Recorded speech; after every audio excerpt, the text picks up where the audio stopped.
Di sore hari ini kita akan membahas tentang isu-isu terkini di polemik nasab dan lain sebagainya yang berkaitan dengan itu. Ini ada pertanyaan titipan Kiai Mat. Pertanyaan titipannya tuh begini, bulan puasa masih bohong tentang nasab, ngaku cucu Nabi padahal bukan. Itu gimana ininya puasanya ini Kiai Mat? Apa mending tidak usah puasa gitu karena percuma begitu. Kalau ini ya, kalau saya niruin doktrin-doktrin dari Kerang Habib Alwi itu kan begitu. Kalau tidak cinta percuma sholatnya, percuma puasanya. Nah ini apa kalau ke Kerang Habib Alwi juga mereka percuma gitu puasanya dan sholatnya ya. Gimana ya Mas? Iya, itu ada juga pertanyaan yang sama yang diberikan kepada para koruptor. Itu koruptor katanya pada mau puasa gitu, tetapi kenapa korupsi seneng? Kenapa makan babi itu nggak mau? Sama sekali makan babi itu orang-orang koruptor itu nggak mau. Tapi kalau makan uang haram itu seneng gitu. Apakah apa nggak bagus gitu kalau koruptor itu makan juga itu babi? Dia seneng barang haram. Saya kira itu sama juga dengan para Ba'lawi yang nasabnya sudah terbukti terputus, tapi juga ada di antara mereka yang masih mau puasa, yang monggo-monggo saja. Jadi dosa pengakuan mereka sebagai cucu suatu hal untuk memenuhi taklif dia sebagai seorang muslim adalah hal lainnya. Jadi apakah sah itu puasanya? Secara ilmu fikih puasanya tetap sah, tetapi pengakuan dia sebagai sebuah keyakinan dia atau tidak berdasar keyakinan karena tidak berdasarkan bukti-bukti, itu hal lainnya yang akan membawa kepada mereka penyesalan yang tiada tara nanti di dalam akhirat. Jadi mereka sekarang ini mengaku Nabi bersama dengan dalil yang tidak dapat mereka berikan kepada masyarakat, ini merupakan sebuah dosa yang terus-menerus, dosa yang tidak pernah selesai, bahkan mereka lagi tidur pun itu berdosa. Jadi para Habib Balawi itu lagi tidur pun dia berdosa. Berbeda dengan orang yang berzina, mereka berzina hanya ketika waktu berzina. Tapi Ba'lawi ini dia berdosa itu ketika dia dalam keadaan sadar, dia dalam keadaan tidur, dia dalam keadaan dalam masjid, dia dalam keadaan di WC, semuanya setiap waktu yang mereka ada di dalamnya, maka mereka terus dalam kemaksiatan kepada Allah. Manidda'a li ghairi abihi wa huwa ya'lamu annahu ghairu abihi fal jannatu alaihi haram. Barang siapa yang mengaku kepada selain ayahnya padahal dia tahu bahwa itu bukan ayahnya. Ubaid itu tidak punya Ahmad tidak punya anak bernama Ubaid, maka fal jannatu alaihi haram, maka surga itu adalah haram baginya. Nah ini sudah jelas begitu Mas Rifki untuk pembukaan. Jadi bertaubatlah, pung masih Allah kasihkan waktu bagi para Balawi itu. Coba tanyakan pada yang sudah meninggal itu Balawi, mintakan mimpi kepada Allah untuk bertemu dengan Balawi yang sudah meninggal, kemudian tanyakan kepada mereka tentang kebenaran nasab itu atau tentang keadaan mereka di sana. Apakah mereka diakui oleh Rasulullah sebagai keturunannya, atau apakah mereka diabaikan Rasulullah, bahkan dianggap berdosa kemudian disiksa di alam barzakh. Ini masa iya banyak orang yang mengaku wali-wali dari klan mereka, kemudian tidak ada satupun yang bisa untuk menembus alam barzakh, kemudian bertanya kepada Faqih Muqaddam jika ada, bertanya kepada luhur-luhur mereka di sana, apakah benar mereka ini bukan cucu Nabi sesuai dengan penelitian ilmiah Kiai Haji Imaduddin Usman Al-Bantani di dalam dunia ini. Nasab kita sedang dipermasalahkan. Sekarang mungkin kalian kan sudah ditanya oleh malaikat mungkar dan nakir. Mungkin sudah ada jawabannya. Coba satu saja bersaksi kepada kita, masyarakat Indonesia. Siapa di antara mereka yang merasa sufi, yang merasa dekat dengan Allah, mintakan kepada Allah satu saja Balawi yang sudah wafat untuk kemudian hadir dalam mimpinya Kang Mas Pakih Wirahadiningrat untuk mengatakan bahwa sebenarnya aku adalah cucu Nabi. Atau kalau mereka Balawi ini mengaku sering bertemu Nabi, kayak Lutfi bin Yahya itu ngomong sering sekali bertemu Nabi, mau berhenti dari NU nggak boleh katanya oleh Nabi Muhammad. Coba Lutfi bin Yahya yang mengaku-ngaku sering bertemu Rasulullah, mintakan Rasulullah untuk hadir dalam mimpi Imaduddin Usman untuk memberitahu bahwa kamu Lutfi bin Yahya adalah merupakan keturunannya. Tidak akan pernah terjadi walaupun dia itu menginginkannya. Nggak bakal. Nah ini, maka kibin-kibin ini harus juga mempunyai kesadaran. Kita tidak akan pernah capai untuk terus memberi pencerahan kepada bangsa Indonesia, kepada umat Islam, warga Nahdiyin, bahwa Ba'lawi bukan keturunan Nabi. Seperti mereka juga para Balawi itu tidak pernah capai untuk mengaku-ngaku keturunan Nabi di hadapan publik. Ada kiai-kiai yang jadi kibin mengatakan bahwa hentikan Kiai Imaduddin untuk membahas nasab Habib. Serahkan saja pada masyarakat. Apakah masyarakat mau mengikuti Habib ataukah tidak? Seharusnya Kiai Kibin begitu itu bertanya juga atau memerintahkan juga kepada Balawi untuk menghentikan semua pengakuannya sebagai cucu Nabi di hadapan publik. Karena pengakuan mereka sungguh demi Allah tidak ada dalilnya dan palsu. Pengakuan mereka adalah pengakuan palsu untuk membodohi masyarakat umat Islam Indonesia. Yang tercerahkan hari ini hanya darah-darah keturunan para pejuang.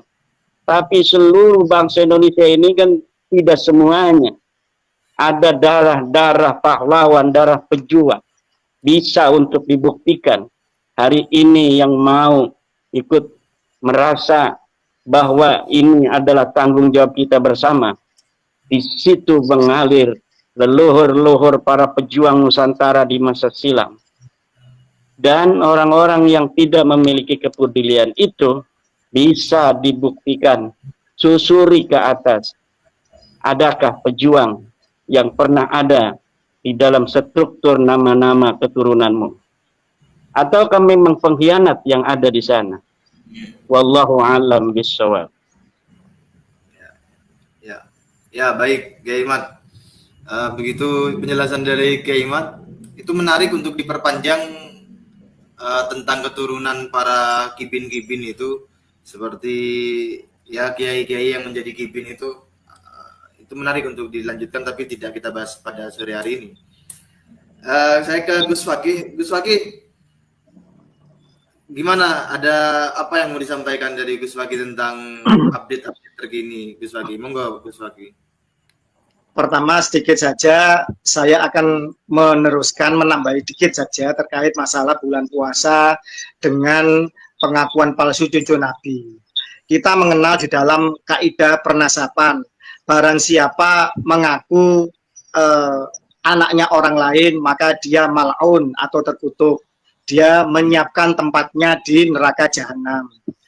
Barang siapa ditanya siapa bapaknya terus dia malu, maka dia juga mal'un, terkutuk juga, tetapi mal'unnya masih satu derajat. Tetapi barang siapa membatalkan nasabnya orang lain dengan tanpa bayinah, tanpa bukti, tanpa argumentasi, maka dia mal'un 3 kali, begitu. Lah, klan Ba'alwi ini selain juga mengaku-ngaku keturunan orang lain, dia mal'un sekali. Kemudian dia membatalkan nasabnya Wali Songo dengan tanpa bayina, dengan tanpa bukti, dengan tanpa argumentasi yang kuat, maka dia mal'un 3 kali. 1 tambah 3 sama dengan 4, kan begitu. Nah, kemudian sekarang ada lagi penelitian, ada lagi hasil ilmiah bahwa mereka orang Kaukasus, Arab saja bukan. Mereka malu, mereka tambah 1 lagi, lengkaplah mereka mal'un 5 kali, kan begitu. Nah, apalagi ini disandarkan dengan Nabi Muhammad, maka mal'unun mal'un, terkutuknya terkutuk. Jadi terkutuknya terkutuk 5 kali derajat.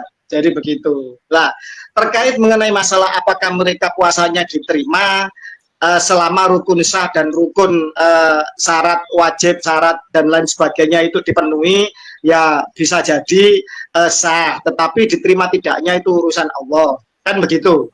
Lah, pertanyaannya, orang yang mengkapling dirinya di neraka jahanam, mal'unun mal'un, apakah ibadahnya itu diterima sama Allah? Bukankah Allah murka kepada dirinya? Ya silakan dijawab dengan akal sehat, kan begitu. Artinya saya menyambungkan bahwa bertobatlah hai klan Ba'alwi, bahwa ketika sekelompok orang yang tercerahkan dengan bayina, dengan argumentasi yang kuat, dengan pembuktian ilmiah, telah berani menyatakan bahwa nasabmu tidak tersambung kepada Nabi Muhammad, maka sebenarnya kita menyelamatkan engkau semua dari terkutuk 3 derajat, terkutuk 3 kali lipat. Maka bertobatlah, insya Allah pintu maaf Allah itu sangat luas. Seandainya dosamu, katanya Allah Ta'ala, dosa hambaku sepenuh langit dan bumi, sekali dia bersujud meminta ampun kepadaku, meminta maaf kepadaku, bertobat kepadaku, maka akan aku bersihkan seperti bayi yang baru lahir. Ini di hadis qudsi. Artinya apa? Dengan pertobatan yang betul-betul nasuha dan betul-betul menerima takdirnya, bukan sebagai cucu Nabi, dan mengejar ketakwaan, mengejar memperbaiki adab, dan kemudian memperbaiki amal ibadahnya, saya yakin Bani Alwi ini bisa jadi menjadi kekasih Allah, menjadi wali-wali Allah sebagaimana yang mereka selama ini dongengkan. Jadi kembali lagi bahwa di bulan puasa ini mari bermuhasabah, mari bermuwajahah kepada Allah dengan sesungguh-sungguhnya. Mari kita kembali agar nanti di Idul Fitri menjadi pribadi-pribadi yang betul-betul suci, pribadi yang betul-betul kembali ke hadirat Allah seperti bayi yang baru lahir. Syaratnya apa? Ya taubatan nasuha. Itu yang pertama. Kok saya jadi kiai ini? Gus Waki. Oke. Saya masuk bentar. Itu yang pertama. Ya. Ya, sebelum lanjut saya masuk bentar. Itu tobat, kalau dosa pribadi kepada Allah itu kan cukup meminta maaf kepada Allah, minta ampun kepada Allah. Tapi kalau ini dosanya kepada publik, kepada umat, itu kan tidak semudah itu cara bertobatnya. Betul. Tetapi Allah juga Maha Pengasih, Maha Pengampun, Maha Penyayang. Yasiru walatu asir. Cukuplah kalian semua itu menyatakan, mendeklar secara terbuka, secara publis, bahwa dengan bukti A, B, C, dan lain sebagainya, kami dengan ini memohon maaf kepada bangsa Indonesia, kepada seluruh umat Islam yang telah kami, yang mungkin kekhilafan kami, atau keras kepala kami, atau kesalahan kami di masa silam, atau yang pernah kami dawir, dan lain sebagainya, kami memohon maaf secara terbuka. Insya Allah bangsa Indonesia bangsa yang pemaaf, bangsa yang ramah, bangsa yang berbesar hati, berbesar jiwa.